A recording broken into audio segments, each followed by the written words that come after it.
Hello everyone, welcome to the class guys. आज इस video में मतलब अभी हम पढ़ने वाले हैं मूविंग चार्जेस एंड मैग्नेटिज्म के कुछ 4-5 इंपॉर्टेंट टाइप के क्वेश्चन जो कि आपके एग्जाम के लिए काफ़ी इंपॉर्टेंट है। उम्मीद करूंगा सारी चीज़ें आप अच्छे समझेंगे और जल्दी जल्दी हम सारी चीज़ें ख़त्म कर लेंगे। देखो, सबसे पहले जो मैं आपको बताने वाला हूँ वो ये फैक्ट है कि भाई जैसे कोई चार्ज अगर परपेंडिकुलर मैग्नेटिक फील्ड में मोशन कर रहा है तो उसके कारण से जो चार्ज है वो सर्कुलर मोशन करने लगेगा।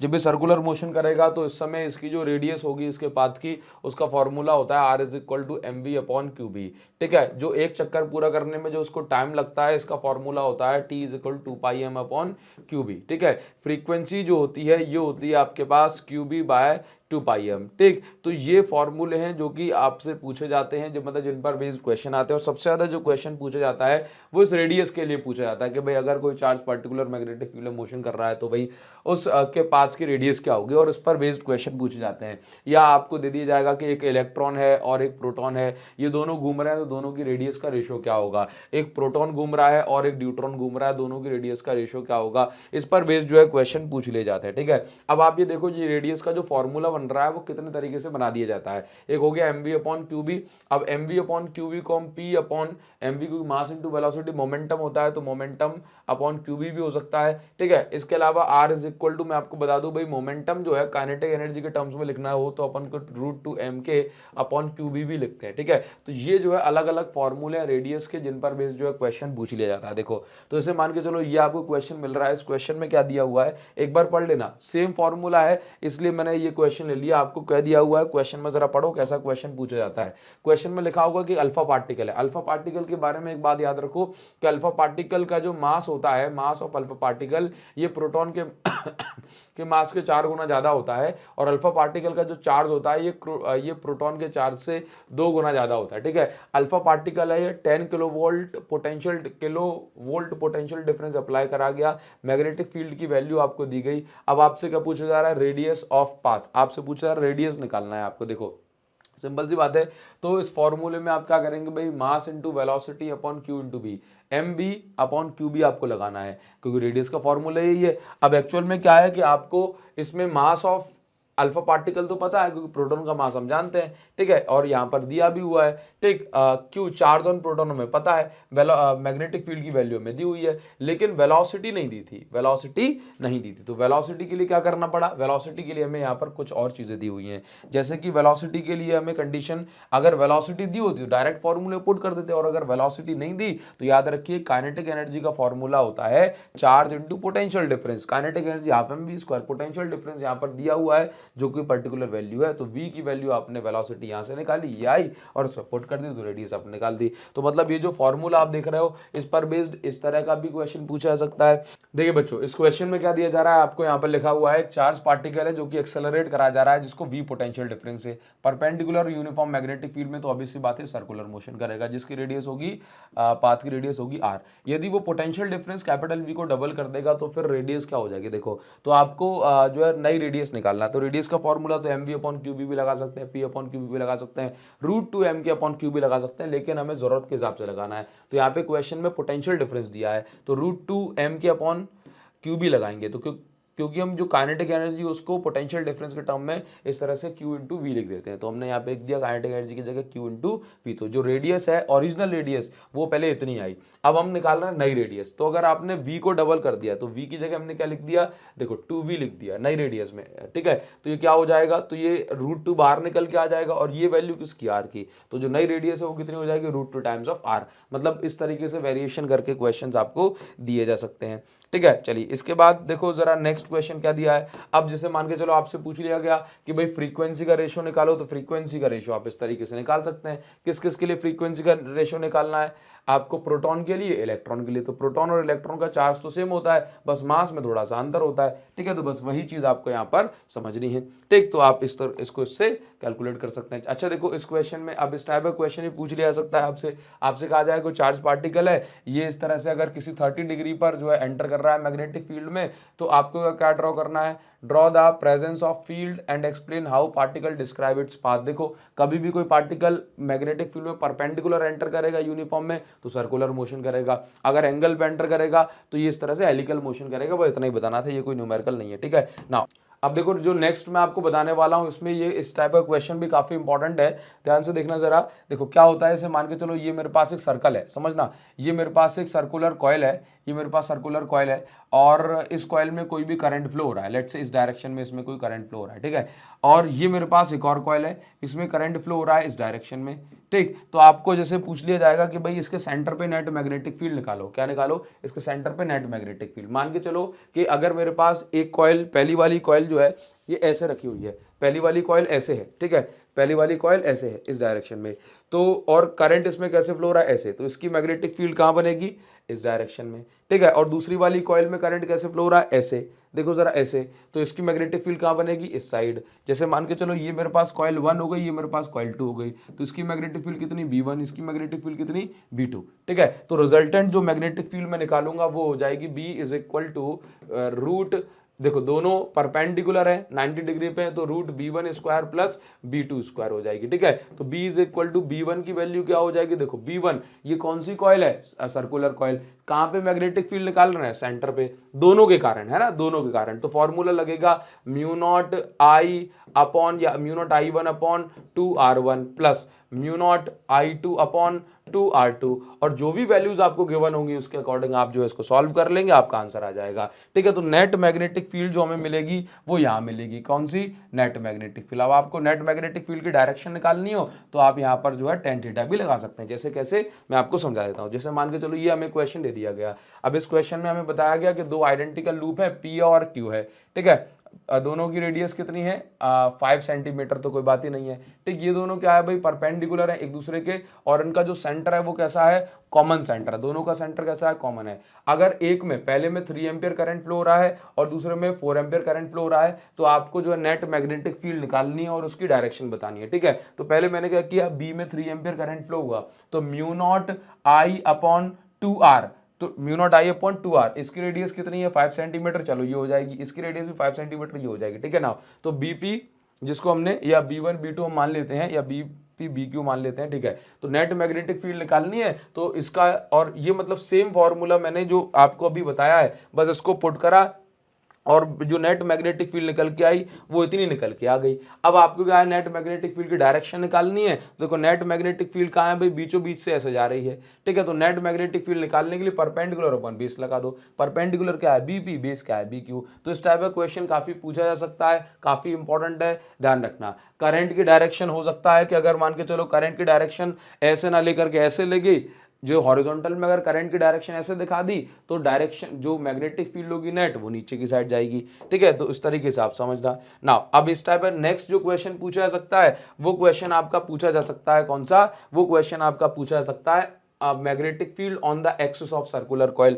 अब सर्कुलर कॉइल की नेक्स्ट टाइप का जो क्वेश्चन आपसे पूछा जाता है ये काफी इंपॉर्टेंट है कि भाई जैसे मान के चलो ये मेरे पास एक सर्कुलर करंट कैरिंग कॉइल है, इसकी जो है एक्सिस पर अगर मुझे मैग्नेटिक फील्ड निकालनी है, लेट्स से अगर मेरे पास ये इसकी जो रेडियस है वो a है और ये पर्टिकुलर डिस्टेंस एक्सिस पर, पर्टिकुलर डिस्टेंस जो x है वहां पर मुझे मैग्नेटिक फील्ड निकालनी है, ये डिस्टेंस अगर r है तो जो मैग्नेटिक फील्ड होगी वो कितनी होगी, फॉर्मूला क्या है इसका, B is equal to mu not I A square upon 2x² plus a² की पावर 3/2, ठीक है। ये जो है फॉर्मूला होता है इस पर्टिकुलर पॉइंट पे मैग्नेटिक फील्ड का। देखो अब जैसे मान के चलो क्वेश्चन में अगर आपको वैल्यूज दे दी जाए कि एक्सिस पर 5 सेंटीमीटर दूरी पर आपको दे दिया जाए कि एक कॉइल है जिसकी रेडियस 2 सेंटीमीटर है, तो एक ही जगह 2 सेंटीमीटर को मीटर में कन्वर्ट करके लिख देना। आपसे कहा जा रहा है कि इसकी एक्सिस पर 10 सेंटीमीटर की दूरी पर एक्स की वैल्यू 10 सेंटीमीटर की आप कंसीडर करेंगे, आपको जो है मैग्नेटिक फील्ड निकालनी है, वैल्यू पुट करोगे आंसर आ जाएगा। म्यू नॉट की जगह 4.10⁻⁷ ले लेना, करंट दिया है 4 एम्पियर तो 4 एम्पियर पुट कर देना,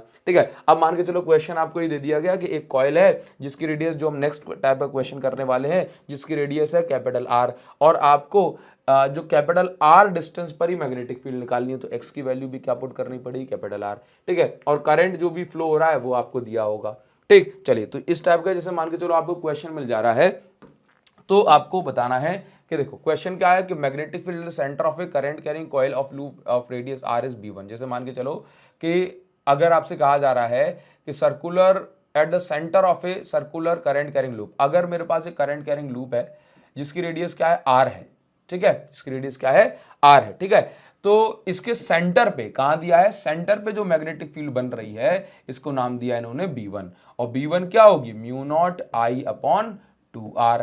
क्लियर है। चलिए अब आपसे कह रहा है कि आपके पास एक, अब यही जो है कॉइल है, the magnetic field at the point on its axis, अगर यही कॉइल है इसकी एक्सिस पर अगर मुझे मैग्नेटिक फील्ड निकालनी है, एक्सिस पर जो मैग्नेटिक फील्ड है वो कितनी है, B2, ठीक, कितनी है, B2 मैग्नेटिक फील्ड है, कितनी डिस्टेंस पर, ये r डिस्टेंस पे, तो x की वैल्यू क्या हो गई, r हो गई, ठीक है। इसकी रेडियस भी क्या दी हुई है, r दी हुई है। तो आपको क्या निकालना है, द रेशो B1 B2 का रेशो निकालना। देखो B1 मुझे पता है कहाँ है, ये सेंटर पे है, और B2 मुझे पता है ये कहाँ है, ये एक्सिस पे है। सारी वैल्यूज दी है, आपको दिया है a की जगह क्या लेना है, r कैपिटल R, और x की जगह भी क्या लेना है, कैपिटल R। सभी वैल्यूज को पुट करने के बाद B2 की वैल्यू ये निकल के आ गई, B1 B2 का रेशियो निकाला 2√2 आ गया। तो आप ये समझ रहे हैं कि इस टाइप के क्वेश्चन, यानी कि इस फॉर्मूले पर क्वेश्चन इस तरीके से पूछे जा सकते हैं, तो इनको आप ध्यान रखेंगे, ठीक है, इनको आप ध्यान रखेंगे। जैसे मान के चलो ये भी एक फेमस टाइप का क्वेश्चन है, आपसे कहा जा रहा है कि ये बताइए, ये एक फेमस टाइप का क्वेश्चन है, ये 2 बार जो है सीबीएसई में पूछा गया। आपसे कहा जा रहा है कि आपसे कहा जा रहा है कि 2 आइडेंटिकल सर्कुलर लूप है, ये 1 और 2 मार्क कर दिया, ये ज्योमेट्रिकल एक्सिस इनकी एक दूसरे के परपेंडिकुलर, मतलब इसकी एक्सिस यहाँ है, इसकी एक्सिस यहाँ है, ये ज्योमेट्रिकल एक्सिस एक दूसरे के परपेंडिकुलर है, जैसा कि फिगर में बताया जा रहा है, ठीक। Find the magnitude and direction of net magnetic field at point O, इस पर्टिकुलर पॉइंट O पर आपको मैग्नीट्यूड निकालना है नेट मैग्नेटिक फील्ड का। देखो बहुत सिंपल है, क्या करना है, देखो यहां पर जो करंट है वो कौन सी डायरेक्शन में बताया गया, करंट की डायरेक्शन आपको ये बताई गई, ये करंट की डायरेक्शन है, ये करंट की डायरेक्शन है, तो इसका मतलब इसकी जो नेट मैग्नेटिक फील्ड होगी, करंट इसमें ऐसे फ्लो हो रहा है ऐसे, तो इसकी जो नेट मैग्नेटिक फील्ड है वो थंब अंगूठा यहाँ है, तो इसकी नेट मैग्नेटिक फील्ड इस साइड आ गई, इसको हम नाम दे दिया B1। अब इसमें करंट कैसे फ्लो हो रहा है, ऐसे नहीं, इसमें करंट फ्लो हो रहा है, हाँ बिल्कुल ऐसे ऐसे फ्लो हो रहा है, तो इसकी नेट मैग्नेटिक फील्ड ऊपर की साइड जाएगी, जिसको हमने नाम दिया B2, ठीक है।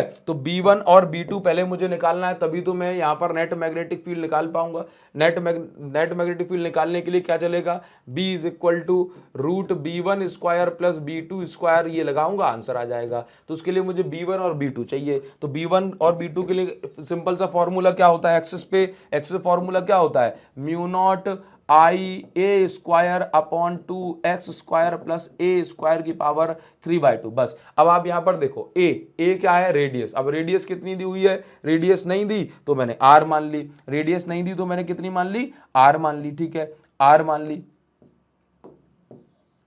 ठीक है। बस अब यहां पर देखो जरा, तो अभी मैंने कुछ नहीं किया कि B1 की वैल्यू निकाली, B2 की वैल्यू निकाली, B1 की और B2 की दोनों की वैल्यू निकाली, देखा कि दोनों की वैल्यू जो है सेम डिस्टेंस पे निकालना है, ये सेम निकल के आ रही है, दोनों के नेट मैग्नेटिक फील्ड निकाल दी।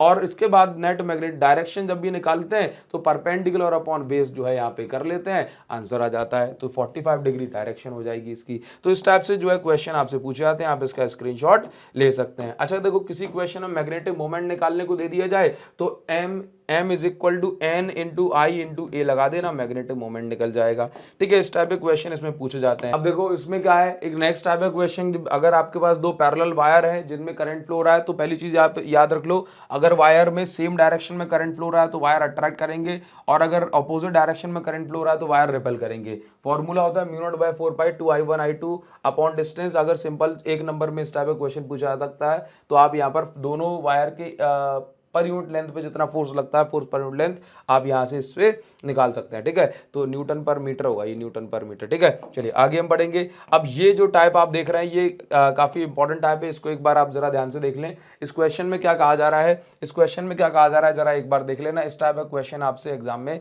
काफी बार पूछा जा सकता है। पहली चीज याद रखो कि अगर आपके पास कोई भी एक, अगर आपके पास मान के चलो ये मेरे पास एक स्ट्रेट करंट कैरिंग वायर है जो कि इनफाइनाइट लॉन्ग है, तो अगर मैं आपसे कहूं कि भाई इसके करंट किसी पर्टिकुलर पॉइंट जैसे d डिस्टेंस पे कितनी मैग्नेटिक फील्ड बनने वाली है, तो आप इसका फॉर्मूला निकालेंगे, ये होता है B इज इक्वल टू, अगर वायर कैसा है, इनफाइनाइटली लॉन्ग है, इनफाइनाइटली लॉन्ग है, ठीक है, तो B is equal to mu not I upon 2 pi D, ये फॉर्मूला होता है, mu not I upon 2 pi D. बस ये चीज समझ लो, mu not I upon 2 pi D, clear है। और डी क्या है, डिस्टेंस है वायर से लेके उस पर्टिकुलर पॉइंट तक की, ठीक है। अभी देखो ध्यान से देखना, तो आपसे क्या कहा जा रहा है, आपसे कहा जा रहा है कि एक स्क्वायर शेप्ड एक आपके पास लूप है, आपके पास क्या है, एक स्क्वायर शेप में लूप है, ठीक है। जैसे मान के चलो इसका नेक्स्ट क्वेश्चन, मैं समझ लेता हूं। ये नेक्स्ट क्वेश्चन आप अच्छे से समझ पाओगे क्योंकि ये वैल्यूज के फॉर्म में है ना, ये नंबर्स के फॉर्म में है, तो ये आपको ज्यादा समझ में आ जाएगा। ठीक है, ध्यान से देखो, ये वाला समझा देता हूं मैं आपको। जैसे आपको क्या दिया हुआ है कि आपके पास एक करंट कैरिंग वायर है जिसमें कितना करंट फ्लो हो रहा है, 2 एम्पियर करंट इसमें फ्लो हो रहा है। कितना? 2 एम्पियर करंट फ्लो हो रहा है। ये आपके पास एक स्क्वायर लूप है जिसकी हर एक साइड कितनी है, 20 सेंटीमीटर। ठीक है, उसमें इस डायरेक्शन में करंट फ्लो हो रहा है। ठीक है, इस डायरेक्शन में करंट फ्लो हो रहा है और ये 10 सेंटीमीटर दोनों के बीच का गैप है। आपको बताना है, आपको क्या बताना है कि भाई ये बताओ, calculate the net magnitude, calculate the magnitude and direction of net force exerted on loop, यानी कि इस लूप पे नेट कितना फोर्स लगेगा, है ना, और किस डायरेक्शन में लगेगा, ये आपको बताना है। देखो सिंपल सी बात है, पहले ये देख लो कि ये लूप पे फोर्स लगेगा क्यों, क्योंकि देखो ये करंट कैरिंग कंडक्टर है। अगर हम इसकी बात करें तो ये मैग्नेटिक फील्ड बनाएगा, जिसकी मैग्नेटिक फील्ड नीचे की साइड कहाँ होगी, अंदर की ओर होगी। कहाँ होगी? अंदर की ओर। तो ये इनवार्ड जो है ये मैग्नेटिक फील्ड बन रही है। अब इनवार्ड मैग्नेटिक फील्ड में लेफ्ट हैंड रूल से हम अप्लाई करेंगे तो इस वाले लूप पे ऊपर की साइड फोर्स लग रहा है, इस वाले लूप पे नीचे की साइड फोर्स लग रहा है। ए बी पे कहाँ लग रहा है, उस पे ऊपर की साइड, और इस पे फोर्स कहाँ लग रहा है, नीचे की साइड फोर्स लग रहा है, फ्लेमिंग के लेफ्ट हैंड रूल से। ठीक है, अब कितना कितना फोर्स लगेगा, अब देखो फोर्स का फॉर्मूला क्या होता है, I L B sine theta, sine 90 हो जाएगा। ठीक है, तो ए बी पे इतना फोर्स लगा। अब देखो ए बी का फोर्स, क्योंकि ए बी पास में तो स्ट्रॉन्गर होगा, माइनस। ठीक है, और ये वाले पे फोर्स कितना लगा, ये वाले पे ही फोर्स लगा, आई एल बी, लेकिन ये फोर्स दूर है इसलिए हमने इसको कैसा लिखा, इसलिए हमने इसको माइनस में लिखा। ठीक है, इन दोनों पे फोर्स एक दूसरे को कैंसिल करेगा बिकॉज हर एक पॉइंट पे डिस्टेंस सेम है। ठीक, अच्छा यहाँ पे कितना करंट फ्लो हो रहा है, दोनों में सेम करंट है, सेम लेंथ है, लेकिन दोनों की जो मैग्नेटिक फील्ड होगी, दोनों की मैग्नेटिक फील्ड अलग अलग हो जाएगी। जैसे दोनों में करंट तो सेम है लेकिन इस पॉइंट पे मैग्नेटिक फील्ड लेट से B1 हो गई और इस पॉइंट पे मैग्नेटिक फील्ड B2 हो गई। क्यों? क्योंकि B1 जब हम निकालेंगे तो फॉर्मूला होगा mu naught I upon 2 pi into distance, और इस वाले की जो डिस्टेंस होगी वो होगी 10 सेंटीमीटर, इसको कन्वर्ट कर लूंगा मीटर में तो इतनी हो जाएगी, माइनस ये वाले की जो डिस्टेंस होगी वो कितनी होगी, mu naught I upon 2 pi into यहाँ तक की डिस्टेंस कितने हो गए, 10 और 20, 30 सेंटीमीटर। तो बस इस प्रकार से आप सॉल्व करके जो है फोर्स निकाल सकते हैं। क्लियर है? तो नेट फोर्स कहाँ लगेगा, ऊपर की साइड लगेगा। किस डायरेक्शन में लगेगा, नेट फोर्स कितना है ये हमने बता दिया, और कहाँ लगेगा ये भी आपको बता दिया। ठीक है, तो कोई भी करंट कैरिंग कंडक्टर है उस पर नेट फोर्स कितना लगता है, I L B sine theta. बस ये बात आपको याद रखना है। क्लियर? चलिए आगे हम बढ़ेंगे और इसमें जो इंपॉर्टेंट कुछ डेरिवेशंस हैं, इन डेरिवेशंस को आप कर लेंगे तो ये आपके काम आ जाएंगे।